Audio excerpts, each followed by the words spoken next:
So, welcome guys. Today we will make our fourth football lesson. We will talk about positions in football. So, today I am going to talk about one of the most essential and fascinating aspects of football, players' positions. You see here we have a photo of positions and with numbers. It is not necessary to, for example, goalkeeper to have one number, but it's most likely the goalkeepers have one, wears one, and also forward players nine, for example, like this. Football is more than just 22 players chasing a ball. Each player has a role in football and their role has a responsibility. Let me, yes, also close this. Okay, where were we? A successful team is like a well-organized machine. Each part must work perfectly for the system to function well. Understanding positions helps us appreciate the beauty of the game. It explains why some players seem to disappear for long periods, while others constantly touch the ball. Every movement, every pass, and every run is part of bigger tactical picture. In this speech, I will tell you about four main groups of positions in football. First one, goalkeeper. You see here. Second one, defenders. The yellow one here. Three number 5, 4, and 2. The third one, midfielders. You see here 11, 10, 6, and 8. Also the forwards 9 and 7. Not all teams should positions like this. Sometimes they can position like 4-3-3 here, or 5-3-2, or 5-2-3. It can change. It can change according to coach plans or the players' positions. But I think the most used one is this 442, and we will talk about it. And then when we finish talking about this, I will talk about modern tactical flexibility, where players are no longer limited to one static role. Finally, I will wrap up with my learning positions makes us better players, coaches, and fans. So, every football fan watches football, but they just don't understand. They just want to see some goals. They just want to see sometimes fights. But football is more than that. When you watch a game, for example, you just focus on the six number and you understand his role in the match or her role in the match. And for example, most of the time, six number is a defensive midfielder player. So it plays like here, in here. It sometimes comes to the middle of the center backs here. Also, let's first start from the goalkeeper. The goalkeeper is the last line of defense and often the first line of attack.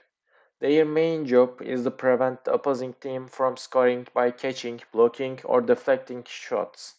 Modern goalkeepers, however, do much more than just save shots. They organize the defense, constantly shouting instructions. They start counterattacks with quick throws or accurate long pass. There is a goalkeeper in Liverpool.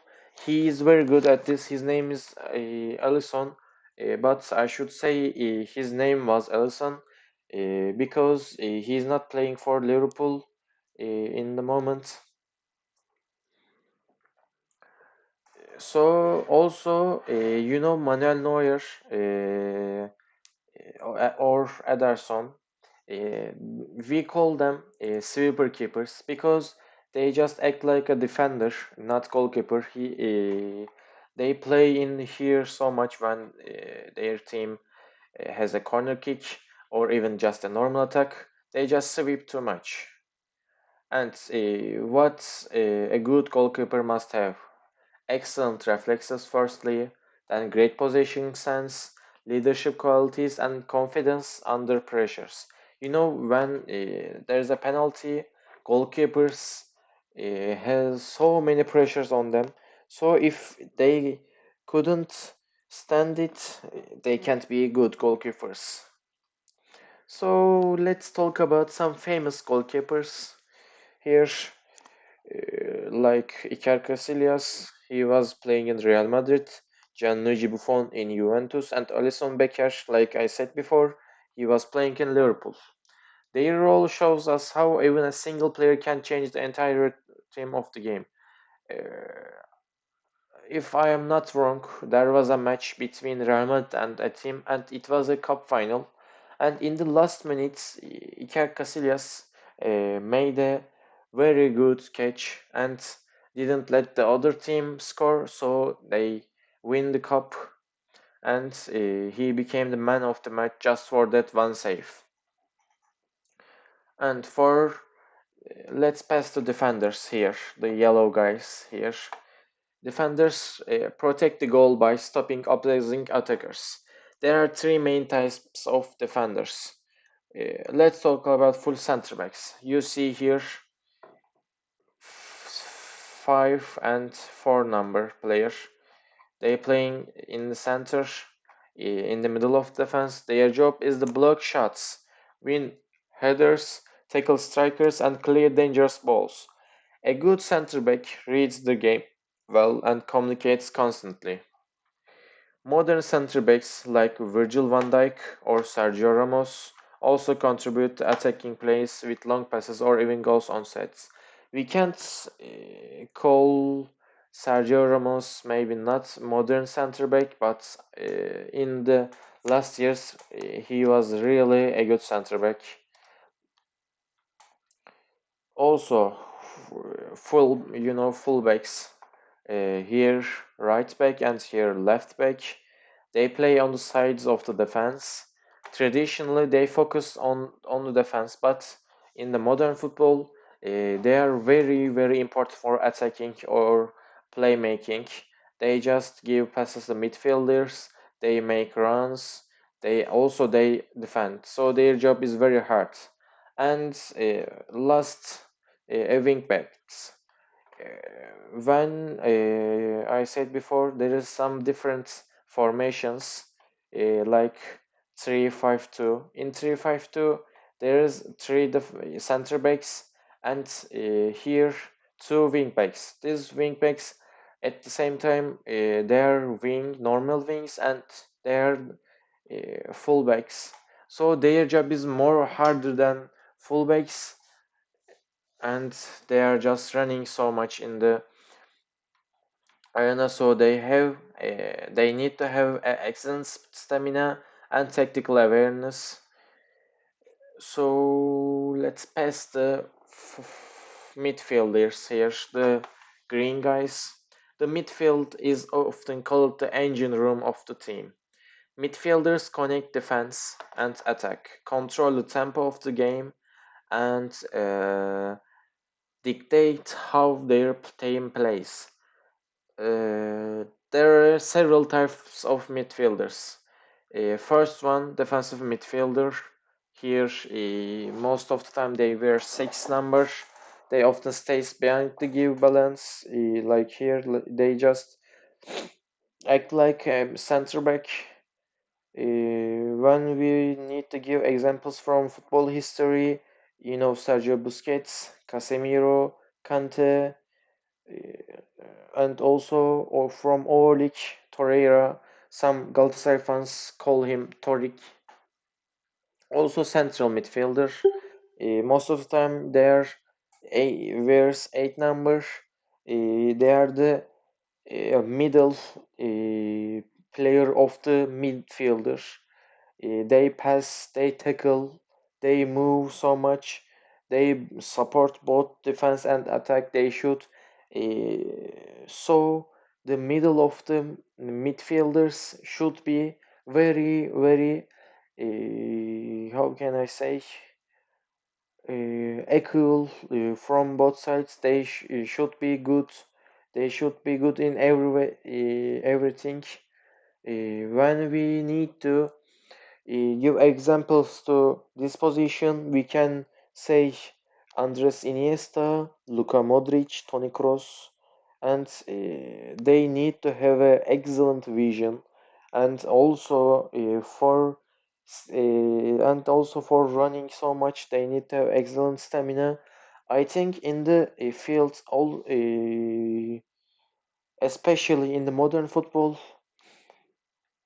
all the players has need to have a excellent stamina for playing a long match. Also, attacking midfielder plays behind the forwards. They play behind the forwards. They most of the time wears 10 numbers, and they need to has a good long shot. What can we give example for that position? You know, Dries Mertens, Napoli's top scorer footballer, uh, and he's playing attacking midfielder, and he played in our league like 1 year ago. He played in Galatasaray. He was really good, and he won championships. Also white midfielders, wingers. Most of the time they were 11, or they were sometimes they were 17. They operate on the sides, providing wide to the match. Their main job is to stretch the opponent's defense and deliver crosses or cut inside to shoot. For example, Mohamed Salah and Vinicius Junior. They play wide midfielders. Also, Cristiano Ronaldo in the 2008 in Manchester United, he played as a wide midfielder, and he scored many goals. But then he started to play left wing. Uh, so all midfielders should be very versatile, constantly adapting to different game situations, different scenarios. A strong midfield often decides who dominates the match. So when it comes to modern football, when you want to dominate the match, you should first dominate the midfield. Whose teams is midfielders are good. When you check the analysis, you should see their analyses are greater than other teams. So let's come to forwards. Here, orange guys, 9 and 7. You see here, forwards are responsible for scoring goals, and for winning the match, you should score more goals than your team, your rivals, or you should score. Yeah, you should contribute less goals than your opponents. So it means that your defensive players and your forward players must be good, but for them to play good, your midfielder should be good. And now you would understand why we called this a machine. Let's talk about strikers. Number 9. They are the main goal scorers. They play closest to opponent's goal, must have finishing ability, position sense, and strength. For example, Robert Lewandowski, Erling Haaland, and Kylian Mbappe play striker. Also, there is a thing we call second strikers, false nine. Sometimes they might play like a Attacking midfielder, they play slightly behind the main striker. They drop deeper to create space and combine midfielders or so with strikers. We can say Lionel Messi, he plays like a false nine, and I think he is the god of football. I think, and let's say, not just I think, it is just that. There is no discussion or thinking about it. Let's come to wingers. They play on the sides of the attack, use speed, dribbling, and creativity to break defenses. They can cross or cut inside to shoot. For example, Kylian Mbappe, Neymar Jr. You might say, in the place where we say number nine, we use Kylian Mbappe, but we used again. So how can that be possible? When it comes to football, the players most of the time, for example, Kylian Mbappe, he is a forward player, but he can play also striker and second striker and winger. He is just talented for that. And also Neymar Jr. He was a very good player. Now he is in his country in Brazil. Not playing football right now. Maybe he is injury. I don't know. Also, modern forwards are expected to press, high defense from the front, and combine in flexible ways, not just wait for the ball. So it means that today the coach tactics are on high pressing. So if you're a striker, you should act like a defender and try to get the ball and also make your defender mistake.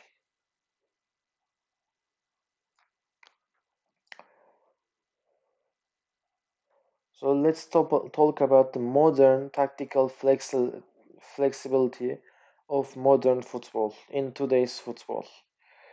So last years, positions are no longer fixed. Players rotate, interchange, and adapt depending on the team's tactics.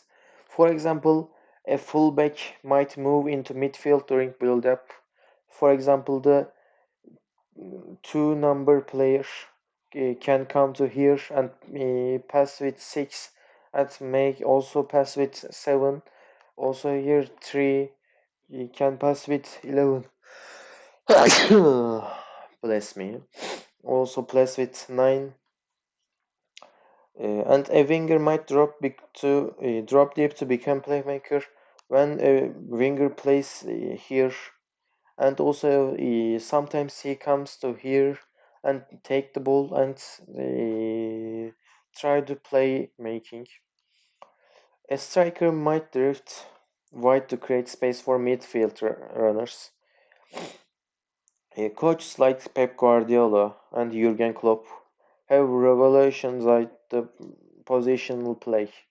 Modern formations like 4-3-3, 3-5-2, or 4-2-3-1 are just starting points. Once the game begins, players constantly adjust. So they form exactly how the other team forms. They just match with other team's players. So there is nothing fixed right now. To sum up everything I said, football positions are the framework of the game. Goalkeepers protect the goal and organize the defense. Defenders build a solid wall and start attacks. Midfielders control the rhythm and connect the team. Forwards finish the chances and make the difference. Understanding positions makes us appreciate football more deeply. Next time you watch a match, try to focus on one position. You will see a whole new side of the game. And thank you for listening my lesson.